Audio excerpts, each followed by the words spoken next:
Welcome students. आज मैं पंकज दुबे संस्कार कली अकेडमी मसौरा की तरफ से क्लास 10th बायो का सेकंड चैप्टर लेकर आया हूँ। आज हम इसे स्टार्ट करते हैं। सेकंड चैप्टर जो है कंट्रोल एंड कोऑर्डिनेशन। इससे पहले मैंने कई वीडियोस किए हैं जिसमें मैंने फर्स्ट चैप्टर लाइफ प्रोसेस को पूरा कंप्लीट किया है। I hope that you have seen that all videos and go through to that content also. Control and coordination. Now that's again a very important life process, but it's not in chapter in life process, but that also a life process which is very most important. Now control and coordination, what it means. First of all, for controlling each and everything going inside our body and whatever we are doing, in order to control that, there has to be some mechanism to control all the activities of our body. हमारी body को control करने के लिए, सभी चीज़ों को control करने के लिए, जो भी हमारी शरीर में हो रहा है, there has to be some organ, some mechanism to control that, and that is called control, and it is the organ which is involved in controlling the activities of our body is our nervous system, which includes brain and spinal cord mainly, but there are some other parts also, and that we are going to deal with that in later half of this chapter. But in the first half, what we are doing is control and coordination. What is coordination? When all the organs of our body work in a systematic manner, that thing is called coordination. जब हमारी body की सभी organ system के बीच एक सही तालमेल होता है, जो मिल के काम करती हैं, that is called coordination. And coordination is not possible without a proper control on it. बिना प्रॉपर कंट्रोल के कोऑर्डिनेशन पॉसिबल नहीं है। तो हमें इस चैप्टर में यही देखना है कि कैसे हमारी बॉडी कंट्रोल होती है, कैसे ये सब चीज़ें आपस में, सब ऑर्गन्स, हमारी मसल्स, किडनी, लिवर, हार्ट, जो भी हमारा ऑर्गन सिस्टम है, पूरा आपस में कोऑर्डिनेट कैसे ये एक टीम वर्क की तरह काम करता है और ये अपना वर्क को परफॉर्म करता है। That is called control and coordination. But हमें जो कंट्रोल और कोऑर्डिनेशन पढ़ना है, that is in respect to plant and animals. So first we will make a comparison between them, and then we are starting with control and coordination in plants. तो पहले जरा हम बात कर लें कि एनिमल्स में कैसा है और प्लांट्स में कैसा कंट्रोल एंड कोऑर्डिनेशन है, what are the structures involved and how they work. First, animals. For control and coordination in animals, we have two basic functions, two basic structure or system. That is nervous system and hormonal system.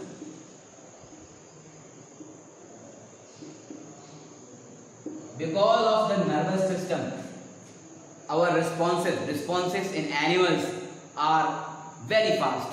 Because हम सोच सकते हैं, समझ सकते हैं, किसी चीज को प्रॉपरली एनालाइज कर सकते हैं, because we have a nervous system. हमारे पास प्रॉपर एक नर्वस सिस्टम है. बिकॉज हम फ्यूचर प्लान कर सकते हैं, हम आज जो करना है उसे प्लान कर सकते हैं, उसके बारे में सोच सकते हैं. हम कॉन्सिक्वेंसेस, अगर हमने ऐसा किया तो क्या होगा, ऐसा किया तो, हम सब कुछ सोच सकते हैं, समझ सकते हैं, हम याद रख सकते हैं, प्लानिंग कर सकते हैं, because we have nervous system. And because of this nervous system our actions are quite fast as compare to plants. और हमारे पास एक और कंट्रोल सिस्टम है, हार्मोनल सिस्टम. हमारी बॉडी में बहुत सारे ग्लैंड्स हैं, वो ग्लैंड्स सिक्रीट करते हैं hormones. That are also directly or indirectly under the control of brain only, but that system is also there which controls our body function. So nervous system or hormonal system. So these two systems are basically present, but main controlling or main functioning is due to our nervous system. That is how we are different from plants. In plants, if we talk about control and coordination, then there is only this hormonal system present. In plants, in case of plants, for control and coordination, there is only one system. Plant में केवल hormonal system ही पाया जाता है. That's why उनके जो response होते हैं, उनके जो movements होते हैं, that are not easily visible. हमें उनके reactions, उनके response जल्दी समझ में नहीं आते. They are very slow because उनके पास केवल hormonal system है, उनके पास nervous system नहीं है. Nervous system is absent in them. Now इससे पहले जो और भी आगे फर्दर हम बात करें, हम जरा बात कर लें व्हाट इज स्टिमुलस. स्टिमुलस क्या होता है? any change in our environment to which we react, that change is called stimulus. हमारे वातावरण या हमारे एनवायरनमेंट में कोई भी ऐसा चेंज हो जिसके लिए हम रिएक्ट करते हैं या रिस्पॉन्ड करते हैं, that is called a stimulus. जैसे कि हमने कोई हॉट ऑब्जेक्ट को छुआ, किसी बहुत गर्म बर्तन को किसी को छुआ हमने और तुरंत अपना हाथ हटाया, that hot object was stimulus and we by pulling away our hand responded to that stimulus, कि हमने रिस्पॉन्ड किया उसके लिए. किसी ने बहुत तेजी से हमारे ऊपर टॉर्च या लाइट फेंकी तो हमने अपनी आंखें बंद कर दी, because that light was acting as a stimulus and by closing our eyes we responded, हमने रिस्पॉन्ड किया. कोई शार्प ऑब्जेक्ट अगर हमें चुभ जाए, हमें लग जाए, we immediately pull our hand और लेग अवे फ्रॉम दैट. तो वो शार्प ऑब्जेक्ट क्या था? स्टिमुलस, और हमने क्या किया? रिस्पॉन्ड किया. सो लिविंग ऑर्गेनिजम्स का ये एक बहुत ही स्पेशल फीचर है that they respond to stimuli. वो स्टिमुलस के लिए अपना रिस्पॉन्ड करते हैं, रिस्पॉन्स देते हैं. But in case of animal it is quite fast, it is very fast. Animal बहुत ही जल्दी रिस्पॉन्ड करते हैं, बहुत ही जल्दी स्टिमुलस के लिए अपना रिएक्शन देते हैं. Plant also react, plant also change or we can say that plant also respond to stimuli, but in case of plants that is very slow. plants में हमें ये movement वो भी reply करते हैं, वो भी react करते हैं to stimulus, but their movement are very slow because they do not have nervous system. उनमें कोई brain, spinal cord ऐसा कुछ system नहीं है, उनमें नर्व्स नहीं पाई जाती कि सेंसरी नर्व, मोटर नर्व्स उनमें और स्पाइनल नर्व्स, क्रेनियल नर्व्स, ऐसा कुछ भी नहीं होता. ऑल दैट जो भी होता है उनमें it always because of hormonal system. And I already said that hormone और hormonal actions are quite slow, very slow. So हमने एक बेसिक डिफरेंस समझा कि और स्टिमुलस को रिस्पॉन्ड करना लिविंग ऑर्गेनिज्म का एक खास एक कैरेक्टरिस्टिक फीचर है. तो अपन को समझ लिया कि नर्वस सिस्टम क्या होता है, हार्मोन, हमने कंट्रोल और कोऑर्डिनेशन देखा और एक डिफरेंस देखा कि कैसे एनिमल्स में क्या चीजें जो हेल्प करती हैं, नर्वस एंड हार्मोन सिस्टम, और plants how their reactions are different as compare to animals. तो हमने एक बेसिक बात कर ली कंट्रोल एंड कोऑर्डिनेशन पर. अब हम अगर आगे थोड़ा सा बढ़े तो हमें जो पहला हेडिंग जो पढ़ना है वो है control and coordination in plants. हमें पहले प्लांट्स की बातें करनी है, प्लांट्स का पूरा कंट्रोल एंड कोऑर्डिनेशन देखना है, उनके मूवमेंट्स देखने हैं, और उसके बाद in later half we will deal with control and coordination in animals. तो पहले हम प्लांट्स की बातें कर लें. तो जैसे कि मैंने बताया, in case of plants all movements, all reactions और all responses are due to hormonal actions. सब कुछ हार्मोनल एक्शंस की वजह से. प्लांट भी लाइट को, ग्रेविटी को, केमिकल को, टच करने को, बहुत सारी चीज़ों के लिए रिस्पॉन्ड करता है, but is all because of few hormones और हार्मोनल सिस्टम. अब basically and they are called phytohormones. Phyto means plant. All hormones are called in plant are called phytohormones. Phyto means plants.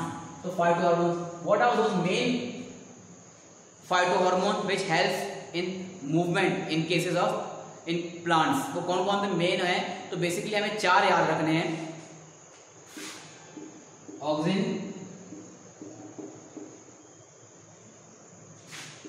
Gibberellins, cytokinin and abscisic acid. One more time I am just reminding that कभी कोई spelling mistake हो जाए तो उसे आप देख लिया कीजिए, because when we are writing it in a fast way. हम जल्दी जल्दी अपना एक्सप्लेन कर रहे होते हैं, तो कभी कभी कोई स्पेलिंग हो सकती है मिस्टेक, तो उसे आप अपना अवॉइड करें, इग्नोर कर दीजिए उसे और आगे बढ़ जाइए. तो these all are main 4 phytohormones. Plant में जो इसके अलावा इथाइलिन है और भी कुछ हार्मोन पाए जाते हैं, बट हमें जो मेन काम देखना है वो इन्हीं 4 हार्मोन्स का देखना है. और इनमें से ऑक्सिन, जिबरेलिन और cytokinin, they are growth promoter hormone. They promote growth ये ग्रोथ को प्रमोट करते हैं और पॉजिटिव रिस्पॉन्स देते हैं ग्रोथ के लिए। But abscisic acid it causes a negative growth. एक हार्मोन ये है, ये they all are positive hormone. Positive means they help in increasing the growth everything, but this hormone is a negative growth hormone. ये ageing कराता है plant में, leaf fall of fruits और and many other things, means this hormone is for negative growth. Now one by one the functions of these hormones. What are the functions? Auxin promote cell division in plants, cell enlargement and growth in roots, growth in stem, shoot of the plant. ये main ये काम करता है। Gibberellin का भी काम cell enlargement, cell differentiation, cell division में तो है ही। इसके अलावा it helps in breaking the dormancy. And now what is dormancy? ये डोरमेंसी को ब्रेक करने में हेल्प करता है। तो now the question is what is dormancy?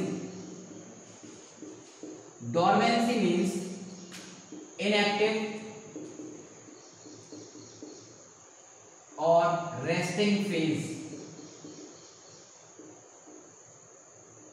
जब कोई सीड, जनरली कोई प्लांट में जो सीड होता है, जब ये ग्रोथ नहीं कर रहे, मान लो दिस इज दैट सीड, ये सीड है वो, it is not growing, but इसमें लाइफ है, it is living but not growing, plantlet are not coming out of that, then we see that the seed is right now in inactive stage और seed is right now in dormant stage, कि अब ये dormant है, inactive है, अब ये rest कर रहा है। But when the proper condition come, proper temperature, proper sunlight, proper water condition and this hormone gibberellin, तो उसमें क्या होता है, डोरमेंसी ब्रेक हो जाती है। And when the dormancy breaks, a new plantlet और new baby plant comes out of that, तो एक प्लांट आ जाता है इसमें से। साइटोकाइनिन भी सेल डिवीजन में प्रोट करता है। It helps in fruit growth, fruit के ripening of fruit, fruit growth में हेल्प करता है, फल जल्दी जल्दी पके। It helps in new leaf, जल्दी से पत्तियां, नई पत्तियां आए प्लांट में, प्लांट की ग्रोथ हो, साइटोकाइनिन उसमें हेल्प करता है। ये भी it help also helps in breaking the dormancy of the seed, तो डोरमेंसी में ये भी हेल्प करता है। They all first three, auxin, gibberellin, cytokinin, ये तीनों ही हेल्प करते हैं इन पॉजिटिव ग्रोथ, ताकि प्लांट में क्या ग्रोथ हो, प्लांट जल्दी जल्दी क्या करे, ग्रो करे। But this one abscisic acid it promotes ageing, मतलब सेनेसेंस, ताकि प्लांट की डेथ हो जाए, जल्दी जल्दी प्लांट बूढ़ा हो जाए, पत्तियां गिर जाएं, उसके फूल, उसमें फल सब गिर जाए, फॉल ऑफ हो जाए और प्लांट में एजिंग हो जाए। तो हमने ये देखा कि प्लांट में जितने भी मूवमेंट है, जो एक्टिविटीज हैं, जो अगर हम आगे जो मूवमेंट्स पढ़ेंगे, वो all movements are due to these four hormones, auxin, gibberellin, cytokinin और एन एब्सिसिक एसिड। तो जो मैंने बताया कि प्लांट में जो पूरा कंट्रोल एंड कोऑर्डिनेशन है, it's only because of hormones.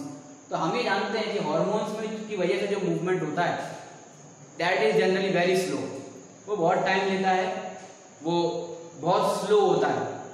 तो हम और भी कुछ बातें करेंगे और अब हम देखते हैं कि वो कौन कौन से बेसिकली वो मूवमेंट है, वो मूवमेंट्स जो हमें पढ़ने हैं, कौन किस टाइप के मूवमेंट जो है which are shown by plants. तो हम देखते हैं कि प्लांट्स जो मूवमेंट शो करता है, that are basically of two types. Plants जो मूवमेंट शो करते हैं, they are of two types. Now I am writing types. First is tropic movements and second is nestic movement।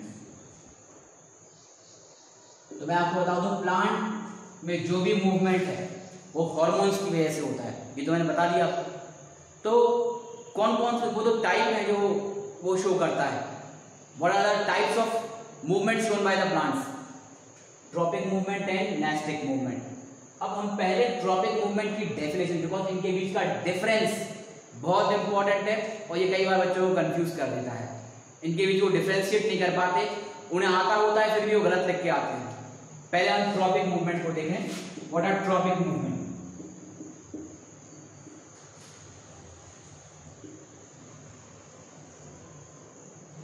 ऐसे movement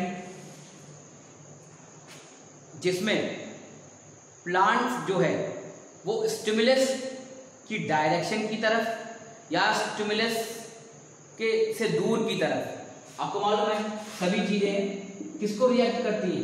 stimulus को। पहले कुछ stimulus होगा तभी तो रिएक्शन होगा। तो प्लांट अगर मतलब ट्रॉपिक मूवमेंट में जो प्लांट जो मूवमेंट शो करता है वो या तो इट टुवर्ड्स द स्टिमुलस या फिर अवे फ्रॉम द स्टिमुलस। बात समझ में आई? यानी कि एक डायरेक्शनल मूवमेंट है। पहले केस में डायरेक्शन क्या है? स्टिमुलस की तरफ, और दूसरे केस में डायरेक्शन क्या है? Away from the stimulus, stimulus से दूर की तरफ। तो इसमें ये कैसा मूवमेंट है? ट्रॉपिक मूवमेंट एक कैसा मूवमेंट है? डायरेक्शनल। डायरेक्शनल कैसे हुआ? सिंपली सी बात है, या तो स्टिमुलस की तरफ जाएगा या स्टिमुलस से दूर की तरफ जाएगा। तो ये क्या हो गई? डिसाइड हो गई, स्टिमुलस की तरफ या स्टिमुलस से दूर की तरफ। And what is stimulus? Stimulus बता दूं, any change in our environment जो हमें रिस्पॉन्ड करने के लिए प्रेरित करे, जिसके लिए हम रिस्पॉन्ड करें। तो टुवर्ड्स द अगर स्टिमुलस है तो हम कहेंगे ये कैसा ट्रॉपिज्म है? Positive tropism. और अगर स्टिमुलस से दूर की तरफ है तो हम क्या कहेंगे? इसे नेगेटिव ट्रॉपिज्म। ये आपको याद रखना है। अगर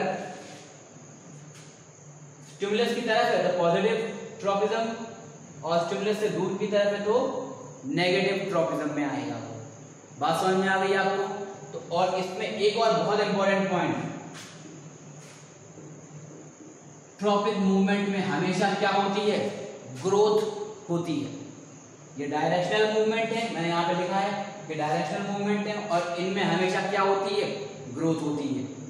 ये आपको दो बातें याद रखनी है। ग्रोथ मतलब प्लांट कहीं ना कहीं से उसकी हाइट या उसकी रूट्स में कहीं ना कहीं से वो बढ़ता है, उसमें का साइज बड़ा हो जाता है। तो ये कुछ बातें थी ट्रॉपिक मूवमेंट के बारे में कि ये डायरेक्शनल होते हैं, इनमें हमेशा ग्रोथ होती है, और ये आपको, और ये टुवर्ड्स द स्टिमुलस, वो डायरेक्शन क्या हो सकती है? टुवर्ड्स द स्टिमुलस या अवे फ्रॉम द स्टिमुलस। अगर स्टिमुलस की तरफ है तो पॉजिटिव ट्रॉपिज्म, स्टिमुलस से दूर की तरफ है तो नेगेटिव ट्रॉपिज्म। अब हम थोड़ी सी बात कर लें नेस्टिक मूवमेंट की। ये केवल डेफिनेशन है। अब हम नेस्टिक मूवमेंट की बात कर लें। नेस्टिक मूवमेंट कैसा मूवमेंट होता है? Nastic movement